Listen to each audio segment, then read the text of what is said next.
This has been a journey. Epstein, getting to know you, getting to know all about you. During the coronavirus has been such a journey. We get on each other's nerves now that we're here together.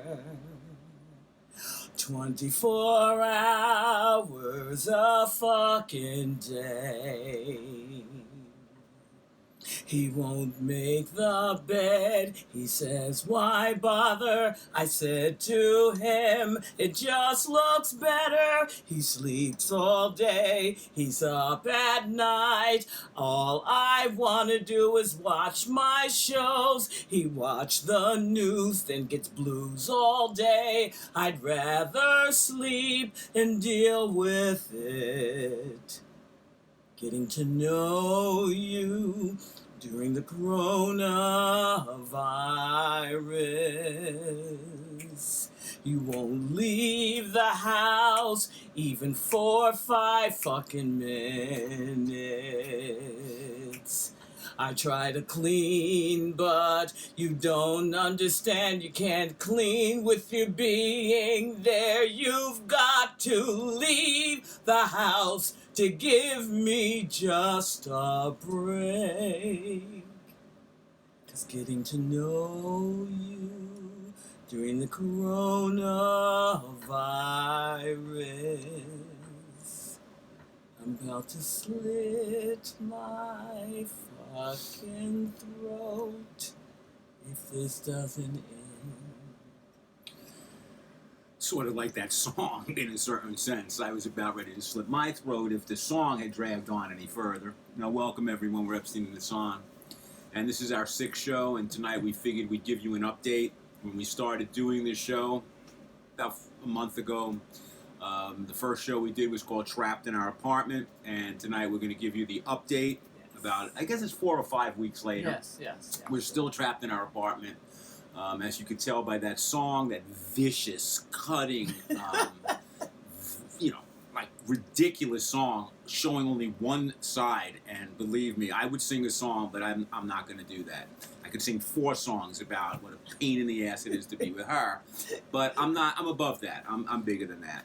You see what's been happening for... No, sure, you just showed you were bigger. Oh, I am bigger. I am so big. I am so you're massive. big. I'm huge. Yes. But like over the last couple of months, a lot of people have decided that the virus was over. And you see, we live in Greenwich Village, and we live on a block that has a lot of restaurants, and everybody's built their outdoor restaurants. Oh, gosh. And we've observed, I basically observe from the window because I don't like to go out there. But there's hundreds of people every night on our block. No social distancing, None. very few masks. Yes. Because everybody decided the virus was over. And, they're in restaurants, but basically they want to drink. Now, let's be real. The restaurant part of it is kind of bullshit. Everybody's out there drinking. So I knew that we were in for a surge, another surge. And now the surge is supposedly on its way, or it's already here. De Blasio said he may close the schools. Yeah. So anyway, we're still trapped in our apartment. We're still trapped in here. And now we have to prepare for more trapped. And as you can tell, the love is just the strength of our love. Pouring over. I married this woman over 30 years ago, and before the virus, I really had no clue who she was. But now I know, and that vicious cutting song shows you who she is. But here's our problem. Here's the big problem. The surge is going to hit, and basically our ex-president, Trump, who's still in charge, which is insanity that he's still in charge, he's basically decided that he's going to follow what he calls the herd thing. Basically, herd everyone together so everyone gets the virus. And we die. And like they predict maybe 2 million people die. And who's going to die? Old people. Yeah. Black people. Me. Poor people. Me. That's who's going to die from the new surge. Yeah. So we really are trapped, and there's nowhere to go, Hassan. There is nowhere to go because this is what they want. They want to kill 2 million people. Now, I know there are people watching this that don't believe that, but believe me, they want to kill people off.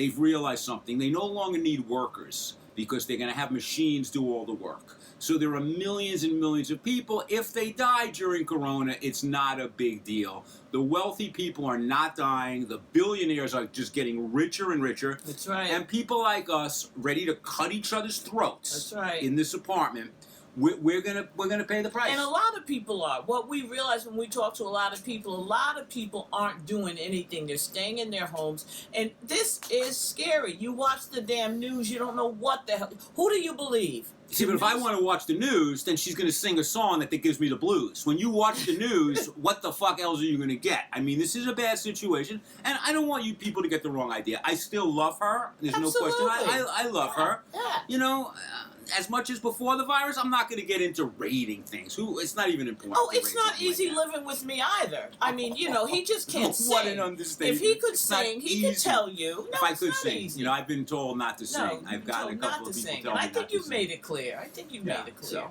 anyway, Yes. that's where we are. That's the update. Nothing is getting better. It's And actually going to be still much trapped. worse. Because don't forget, Thanksgiving is coming, Oh. and everybody has to spend the day with their family, spreading the virus like wild. So by the time Biden becomes president, they're predicting that maybe 400,000 people will have died from corona. And, you know, this is our feeling. You know, I understand you want to stay with your family. First of all, how many of you even understand what Thanksgiving is about, Right. okay? Let's celebrate. Let's celebrate a group of people who infected a group of people, Steal, killed a you group know, of people, let's stole their land. celebrate stealing people's land. Yeah. You know, breaking every tree. And kill every ever turkey made you with can that. see. Let's do that. Like, Yeah. you know, at least, like, if they had been cool, if they'd eaten lobster, at least on Thanksgiving we'd all eat lobster. Yeah, But no, we have to eat turkey. Yes, And, yes. you know, some lady wrote to my sister that she's doing Thanksgiving no matter what. No and she matter. wants to know, you know, because her family is so important to her. And she's saying, like, a lot of people are not only dying from corona, a lot of people are committing suicide. My own take when I was younger with my family is if I had to spend Oh. Thanksgiving with them, I was more likely to commit suicide. But now my parents are dead. I don't have to deal with that anymore. Yes, That's yes. the great thing about your parents dying. You Oh, don't have once to do the they're dying, holiday you don't have thing. to do none No, of you don't have that to do any shit. holiday None shit of that anymore. stuff. So, you know, No. so that's it. And as we keep saying about death. So she says to me the other day, because she's such a light, a sunshine. She Yes, goes, I am. what if one of us dies from the corona, but the other one lives? Yeah. And then she's saying, you know, she gives me permission. She says, because she's always predicting that she will die first. Although, let I'm me tell you older. something. You may be a little older, but your parents live much longer than mine. In my family, people drop dead. They just die. The genes, the Epstein gene is the weakest gene that God put on this planet. So she says to me, you know, and she's always finding me. If she dies first, she wants to find me the women that she... Because I'm that kind of girl. You know, and I'm they're a always loving women. girl. They're always women that, like, the last women on earth that I would want to be with.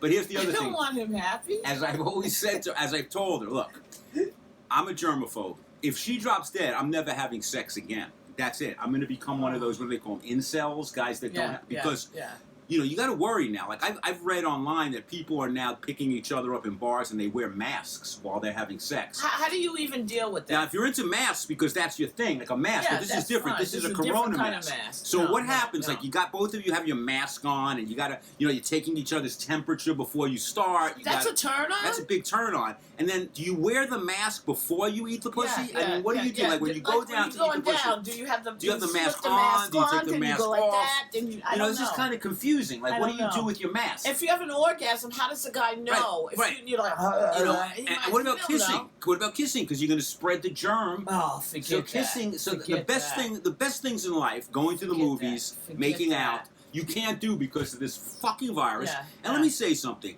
You know, because we're still in the midst of the politics. Because Trump now is refusing to leave. What a giant sore loser baby he is. He is the weakest Isn't person that on like almost like a kid you're in the playground, right, right? he takes the and ball. they takes the ball Right, from you. right. I'm not going to play with you. Now, what I find amazing is how we sort of forgot that it's Trump who's responsible for all these deaths. Yes. His incompetence, his unbelievable arrogance, thinking he knows better than doctors. Where are the CEOs, all the Wall powerful Street. people? What the hell are y'all doing that you got this maniac? What other job could you be in that's powerful? You can see the person's out of control, and we're just gonna, when they go low, we go high. Fuck that, okay? Wall Street I don't want to hear it. keeps getting better. Like, we have president threatening that he's not going to go out of power, that there's a coup d'etat. Like he's 12. And Wall Street is fine with that as long as they can keep making their money, Hassan. That's right. It's unbelievable, unbelievable greed.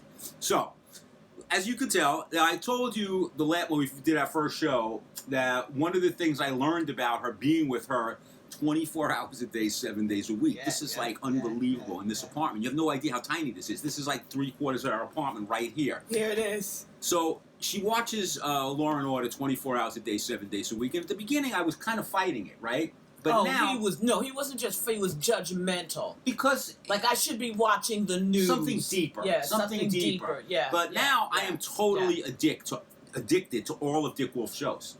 I now watch them relentlessly. I watched the other day, what's the one, SUV, or Special Crime Unit, whatever they call it? Yeah. I watched like seven shows in a row about child molestation, rape. Yeah. It's all about But it doesn't make you feel stressed out. It's a funny thing. It's kind of relaxing. It actually relaxes you. I'm like totally, I'm an addictive person, and she always addicts me to things. Like for years, I had a chocolate croissant every day, and then I stopped doing it because I try to, reduce my sugar because I'm a sugar junkie. So one day, as a treat, she brings me home a chocolate croissant. I'm saying to her, Hassan, if I bite into that, like Alcoholics Anonymous says, like, if you've been an alcoholic, never take one drink because then you're back. Right. She buys me the croissant. I'm back to 3 croissants a day, and that means that I send her to the bakery because I'm scared of the germs. Like, she's got stronger resistance than me. I'm like I got to keep away from these germs because I'm very sensitive. Sensitive. But see, that we do have this in common with our personalities. Like, we can't bring food in the house that we really like. Like, she always re-addicts me. That's the thing. I'm a person who gets addicted to things. So now it's this TV show, and you can time it, right? We know, like at 37 minutes in, when they make you think that that's the killer. Never that guy. It's not that person. Dick Wolf waits until the 56, 57 minute mark, and then like sort of Perry Mason. You know who it is. I don't know if you're young or old watching Perry Mason. So that's us in this apartment. Yes. And then on top of that, people now know you're home, so you can't not kind of answer phone calls and stuff. Like, where are you? Where are you? Yeah, people know that shit. You're home. So here we go. What do you have for us, Hassan? Okay. So we, since we've been doing this YouTube, we got an email from someone, and the person said, "I really love your show. It's great. I noticed that the thing that the person I wrote down what they said." You only have 800 views. You've done 4 shows. That's like an average of 200 views. Yeah. So the person's like, you guys are really good. Like, why aren't you successful? Like, you should be doing what Dave Chappelle does. You should be doing what all those other top comedians do. First of all, I didn't even realize we had 800 views over 4 shows. That's like 200 views a show. Yeah. When we first started doing this, because all we have are people who know us on Facebook. That's it. And on Facebook, we have like a bunch of friends, but there's like 100 people or 150 people that really engage with us. Yes. I don't even know where the other people come from. Yeah. So I'm thinking 200 views. I'm thinking like, I felt like I was like Bruce Springsteen or something, like a major star. That was unbelievable. But now I find out that 200 views is like 1 view. Yeah, we almost started crying. Like, we thought we were doing great, and this is the thing. Like, so somebody's going to tell us, like, we think why don't you have more views? Now, this used to happen to us a lot when we performed. Yeah. When we perform live, we even did a movie a few years back, which we call what was it we called? should have our own HBO show. Like, people always say, why don't you guys have an HBO special? And here's the reason. We don't want an HBO special. Like, we want to be broke in this tiny little fucking apartment. This is it for us right here. You had to crush us. We thought we were doing good with 800 views. I was like, 800 views? That's, we're like, I felt great. Yeah. But you know what it is, Hassan? Because people... and we're included in this. We live in a culture that everything is based on how much money you're making and how successful you are. What's your brand? Like, what's your brand? And because we're not famous, then we're not successful. And recently we wrote a book a few months back, and I told my cousin, I said, we got a book coming out. He goes, oh, who's publishing it? I said, no, we're publishing it. And he's like, oh, then you didn't write a book. Really? No, we did write a book, just because somebody else didn't give us money to do it. Because here's what we learned, and this is why we're going to redefine success. We've redefined success. What we realized was we want control of our own stuff. That's right. And if you start moving into, we've taken tastes, we've had little tastes of being in the industry, but once they start working with you, they always want to change what you do. They want to change what you do or own what you have. They do own what you do. So we play clubs, and even in a club, we were playing in this bar in Greenwich Village for a long time, and the mother of the owner, she found us offensive. The bartender was offensive. So we're getting all kinds of commentaries in a little neighborhood bar about our work. Change your work. It's too raw. Well, you guys need 2 mics? There are people sitting at the bar, and you're talking about, sticking your tongue in a black woman's ass. And we don't want to hear that. They don't want to hear it. So you know what we figured? Like, this is now maybe 5 or 6 years ago. What we're going to do is we're going to rent our own small theater, and we played there every week. Every week. And here's the thing, sometimes like the 800 things, we have gone around the world doing fringe festivals. We've literally done shows, no matter what. We'll do a show if there's 2 people there. That's right. The point for us is those 2 people are important to us. We've also played shows that we had good crowds, but it's not about that. What it has to be about is from your side. And this is, I guess, the Buddhist influence that we've had. Absolutely. Success, from a Buddhist point of view, has nothing to do with what the external world is doing. Have you reduced your anger? Have you reduced your jealousy? Have you reduced your desirous attachment? That's what success is. You can't be successful because other people are telling you that you're successful. And artists, we get trapped in that so badly, and we will even look at people who we say are successful, and the quality of their life is a nightmare. Who wants to be successful? Nightmare. Look at all the crap that's on television. Look at all that crap. I mean, it's the worst shit. Like, comedy is so brutal. If you people like watching that crap, I'm not going to bring up people because then people get right. Oh, this guy's funny. Yeah.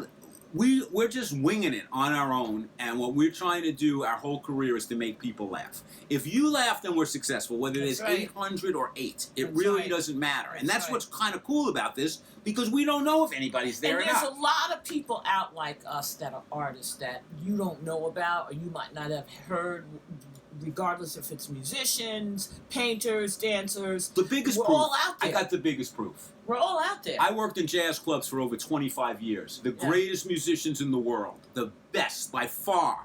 Some nights, you'll go into a jazz club, the best jazz musicians in the world are playing, and there's 3 people there.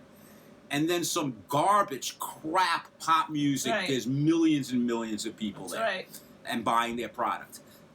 Jazz musicians are the greatest in the world, but because jazz, in my opinion, because it's black, the BBC, the BBC and black men invented it, so we're not really big on that. But Hassan, it's time to read from our book. Here it is, our book, What You Can and Cannot Say During Interracial Sex. Once again, self-published, so we're failures. We're failures. We didn't get a publishing house. No, we're not. I know there are people watching that think that, so that's fine. But let's read from our book. Okay. What's the name of this chapter? Okay, this is Welcome to Show Business, Kids. Perfect. This is the story of us in showbiz. This is right after we had gotten married. When we were married, at our wedding, someone said, you guys should perform together. So we thought about it, and we said, you know what? Let's see. So this is the beginning of our journey. Breaking into the comedy biz was rough in New York City. We did open mics and bringer shows, which required us to bring 6 paying customers who had a 2-drink minimum plus a cover charge to see us do 5 minutes in a top-tier comedy pre-show. This was a great racket for the comedy clubs. They got desperate comics like us to bring their friends and also got a full house before their regular shows. Our friends paid about $40 per person to see us for 5 minutes. Plus, they had to sit through all the other bringer comics. Friendship has its limit, and bringer comics are often painful or not funny. And our friends, well, they just deserted us. And here's some of the lines our friends actually said. I'd like to come, but I'm looking forward to my root canal that same day. I lose my number. I don't ever fucking want to call from you again. I'm sorry, guys. I don't think you're funny. I like you guys, but I just don't think you're funny. Well, we didn't blame them, as we hated this con the clubs were running. We kept plunging along, doing 3 open mics a week for a couple of years, traveling all around New York City, performing in restaurants, back rooms, basement. You had a room, we were in there performing. It didn't matter as long as we got stage time. We would be number 1 or number 45. It did not matter. We kept hearing that we were different. Nobody was doing what we were doing. However, the management was always unsure about booking us. Are you guys stand-up or performance artists? Plus, you're a comedy team. There aren't any comedy teams out here now. Well, we got our first paying gig 2 years after we started. We were hired to host a comedy night at Times Square Burgers, a midtown burger joint that had a stage and live shows. Most nights they had music, but the owner wanted to try comedy. A strange choice because none of the patrons listened to the show. And since they were all tourists, many of them didn't speak English. Didn't matter to us. We still did it. We kept doing our gig and writing material, plus we got a free meal and a beverage along with our $50 hosting fee. We were big time. Those burgers were good. Those days I ate that kind of stuff, yes. We hit the big time. Unfortunately, the owner eventually came to his senses and ended the comedy night. Ugh. So then we got into the burlesque world, and the burlesque world in New York City was making a comeback on the Lower East Side.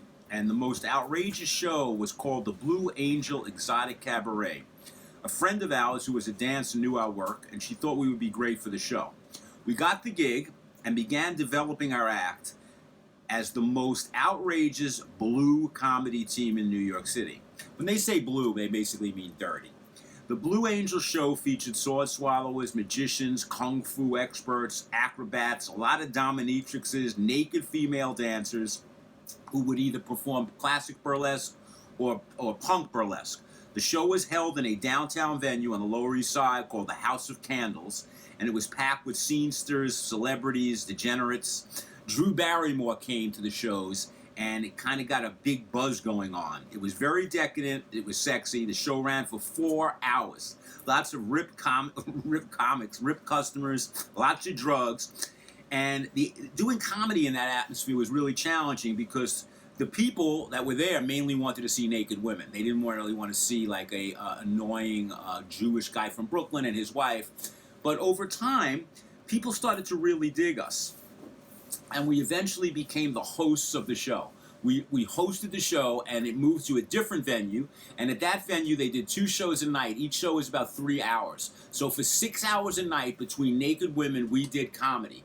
And if you want to develop your comedy chops, that was really that was success. Like that was to us, that was success. Now this club, eventually the shows at the Blue Angel stopped, and we went on to host our own show, which at the Cutting Room in New York City, and it was called Shockin' or a Go-Go, and we were like one of the first shows that featured male and female dancers, and one of our dancers was a black man, and he would come out, and this was pretty radical then, because at the Cutting Room they let you go totally naked.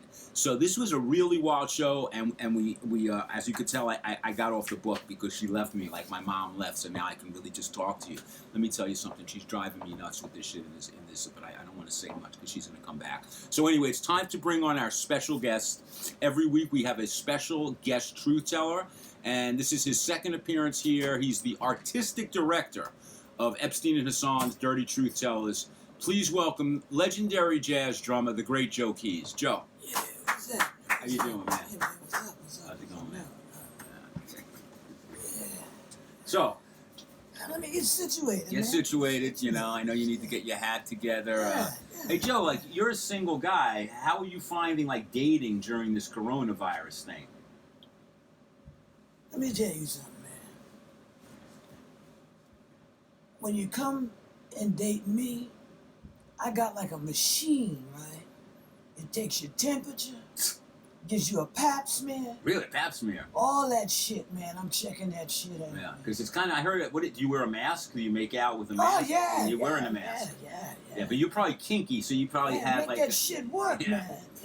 Yeah, so last week our show was called, I don't know if you saw it, you know, we only have 800 views, so I don't know if you wanted to Yeah, I'm one of them, man. about the fear of the big black cock. BBC. Did that move you at all? I got one. You got that BBC. Call So Joe, me, I'm really excited. I heard you call me. I got a big one. Yeah. I noticed that you were supposed to be on another show that Hassan has addicted me to, called Chopped. I don't want to talk about that shit, man. What happened, man? Well, all right. I had to really pull strings to get you to talk about it. Yeah, well, it don't take much. You know, they do, like, sometimes they'll have the firefighters, sometimes they'll have, like, police officers, and so this time they had musicians.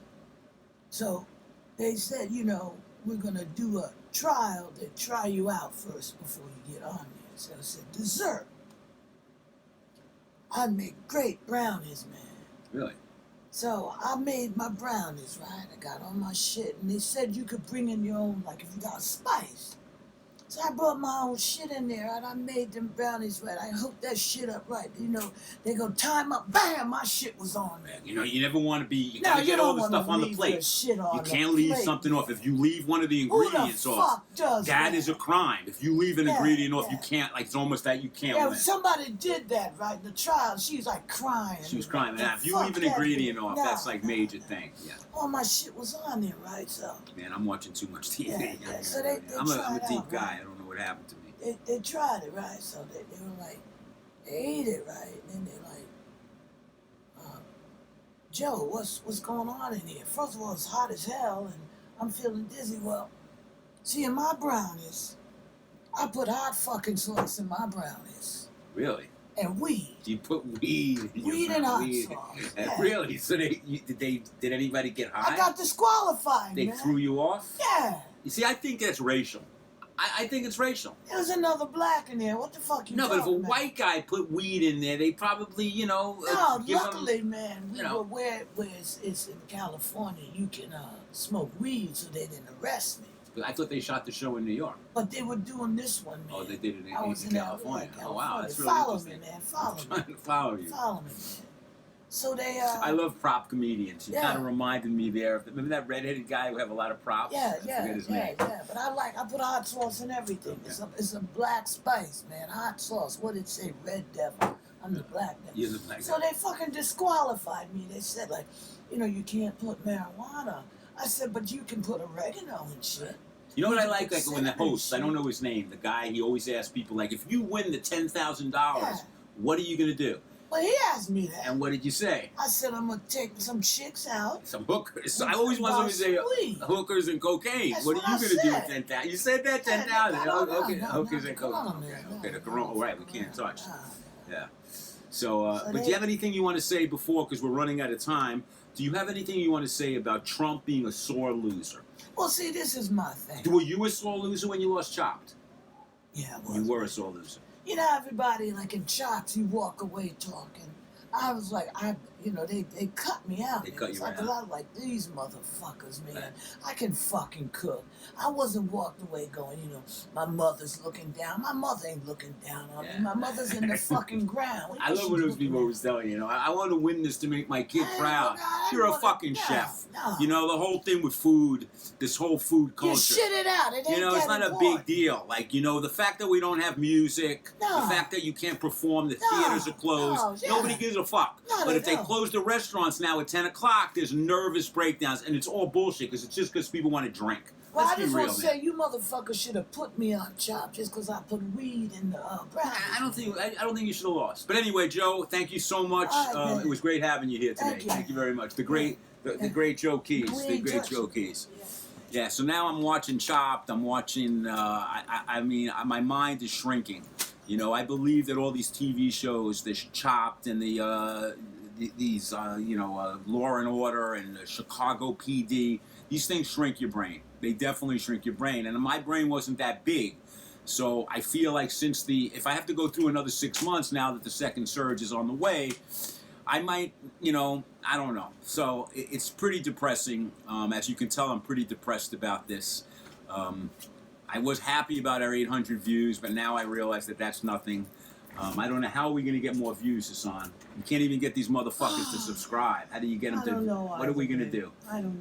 You know, what are we going to do? So Just keep doing our show. Joe Keys put weed in there. Yeah. But you want to know something? Yes. You know, I know we were fighting a lot at the beginning. Yes. I'm rolling I away thought we from were you. fighting. I didn't know. Nah, I mean, we fighting. were saying shit. You were saying that I'm not fun to live with, but... No, I didn't mean you weren't fun to live with, but I mean, you know, I got my shit too. Yeah, you know. You know, I wake up in the morning, I open the curtain, right? I close the curtain. And you close the But you know, curtain. we're going to have to do this now, Hassan. We're going to have to be stuck again because of this new surge. Oh, We may never get out of this apartment. Getting to know you.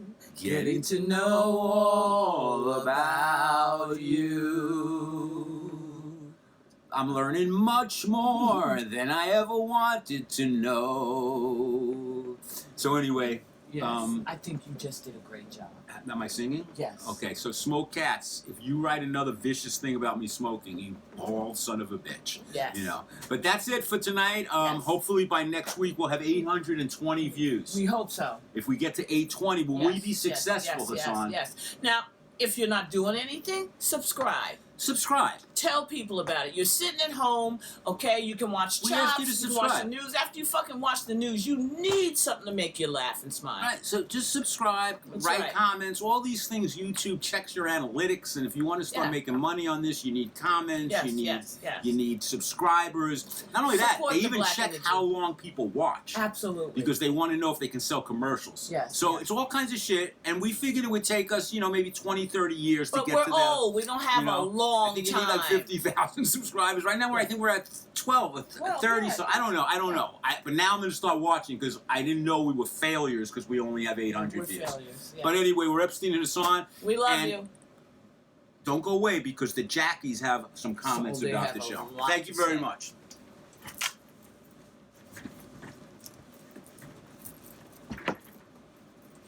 Make sure you fix those chairs. Yeah, It's very important. but she fixes the chairs, man. So I didn't know we're on a show that's a failure. What the hell are we on this show? Let's get on CSI or Something somebody else's, 800 man. views. I heard that's like a How can minute. that be possible? Because they talk too much about sex. Yes, nobody wants Sex to hear that and shit. race. People want positive Yes, shit. they do. They man. want stuff like we do, Yes, Jackie. yeah, they want to hear a black woman talking about WAP. Right, they want to That's hear a what they black want. woman being angry. Angry. Hassan's not angry. Well, she's something. I don't know Sometimes what she's the hell angry it is. only at Epstein. Only at Epstein. He's the only white person that pisses her off. She takes all her anger out on him. Does she Right. have for all white people? All that on one guy. Yeah. You know, so maybe we can get them some more views, Jackie. Let's do our best, man. Let's get some naked women on the show. Yeah. Like Big Al. He Yeah. gets like 1 million views. Yeah. Because he shows naked Naked women. women. Yeah. Next week, Hassan will get naked. Oh, no, then we'll have no show. No views. None. None. Well, Epstein could get naked.